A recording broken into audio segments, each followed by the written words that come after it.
Thank you, Mr. Chair, and thank you to our witnesses today. This has been an extraordinary effort, and I think you can see that all of us are very proud of the accomplishments of those serving in the DoD when it comes to Operation Warp Speed. So thank you, General, very much for your leadership in that area.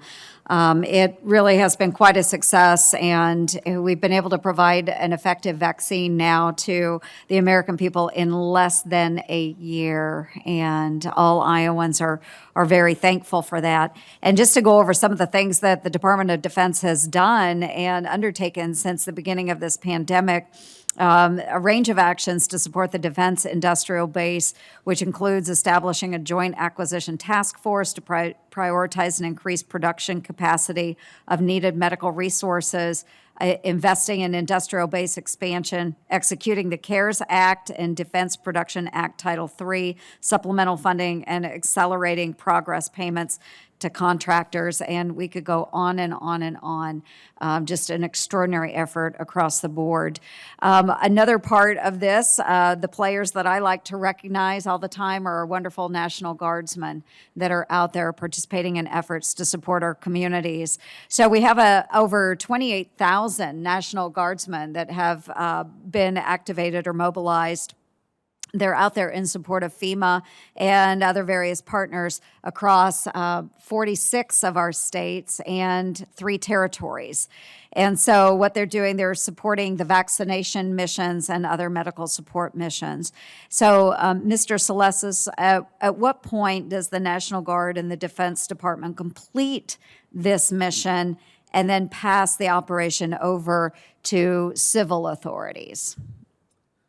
Senator, I don't know the exact time frame in which the mission will be complete. Obviously, we've got a lot to finish as a nation with the great work that you've already pointed out that the Guard is doing every day around the country. As we also know, we had 47,000 National Guard members on duty at the peak of this, and now with the 29,000. Right. They've done extraordinary work. I suspect that they will be there until we've vaccinated everybody and we've provided the support that we need to within the communities. They continue to do great work around the country, and I think we're going to continue to rely on them to do that. As you know, the President has authorized 100% reimbursement through the end of September, which is very helpful to the National Guard in executing this mission. So I think we should plan for at least through the end of September, and we'll see what happens after that. So the Department of Defense has started talking about kind of the need to transition, then we're just not sure of the date.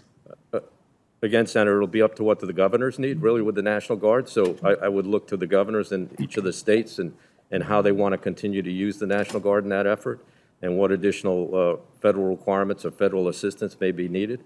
And we're going to work closely with FEMA and with the states, the governors, and the National Guard Bureau to make sure that we're capable of continuing to provide the support that is necessary to the state. Thank you, sir. I really appreciate that. And I've seen our guardsmen out and about at various Test Iowa sites, and I know in many of the states they're helping with the vaccine distribution, and they are just very important players to us.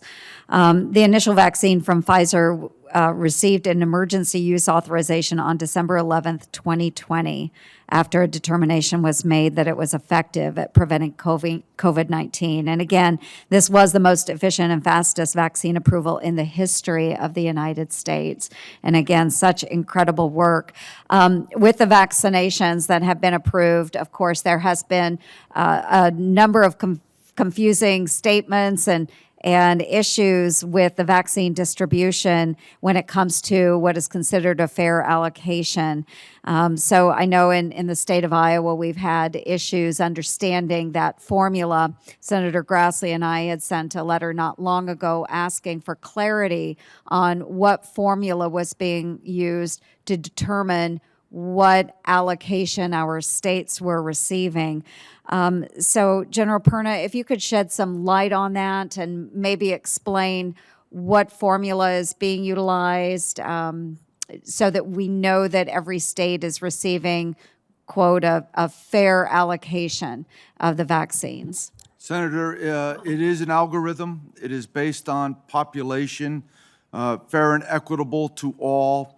The population is total population based on the census from 18 It's reduced by the number of adolescents in the state, so 18 and above is the total number that we go against.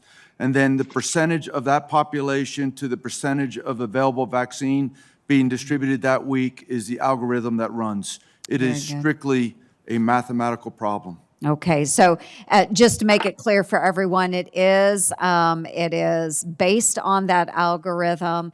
There aren't other considerations, outside influences that determine the allocation, correct? Absolutely, no, you're correct 100%. Okay, thank you very much to our witnesses today and your extraordinary efforts. We really do appreciate it. Thank you. Thank you, Mr. Chair.